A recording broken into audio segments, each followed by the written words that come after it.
Welcome back to the channel. The world is quietly shifting away from the US dollar, and gold is making a massive comeback as the ultimate reserve asset. This isn't some overnight crash, it's a process that's been driving gold to record highs, and it's only just getting started. Today, I'm going to break this down for you: why countries are ditching the dollar, why gold is taking its place, and most importantly, where this is all heading. But before we dive in, let me give you a quick, simple example so we're on the same page about this gold situation. Imagine you're storing your wealth in a vault. You've got two options. You can fill it with physical gold, or you can fill it with IOUs scribbled on paper. Which one feels safer to you? Well, central banks all over the world are choosing gold. For decades, these banks were stacking US Treasuries, basically pieces of paper saying, the US owes me money. That used to be considered wealth. But then they realized the US can just print trillions of those IOUs out of thin air. That's called dilution. That's called inflation. Or let's be real, some people call it worthless. So now, instead of holding monopoly money, central banks are going back to what's always been money: gold. Take a look at this. For the first time since 1996, foreign central banks now hold more gold than US Treasuries. That's historic. And if you look at the chart, it's clear gold has a lot more room to run. The last 50 years, well, they've been one giant fiat currency experiment, a gamble that society tried to normalize. Don't worry, money doesn't need to be backed by anything. It's fine. Well, the experiment is unraveling in real time, and gold is back. Look around the world. China, a top gold producer, is importing even more. Russia, sanctioned and frozen out of the dollar system, is stockpiling gold like crazy. India, facing tariffs and US pressure, also loading up on gold.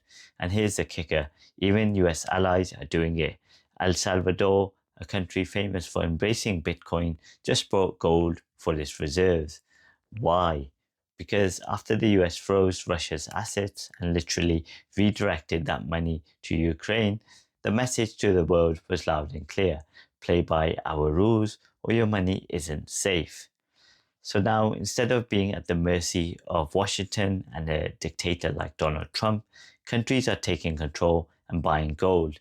And then there's the wild card: Fort Knox. Some analysts believe the US doesn't even have the gold it claims, that much of it was sold or leased out, which might explain why America has been quietly importing massive amounts of gold recently. They could be trying to cover their tracks and possibly preparing for the gold revaluation in 2026. Here's the truth: this de-dollarization process isn't going to stop. And for it to reverse, the US would have to balance its budget, stop printing trillions, and even give Russia its money back. Do you think that's going to ever happen? Of course not. So what's next? Well, I feel that gold will keep climbing.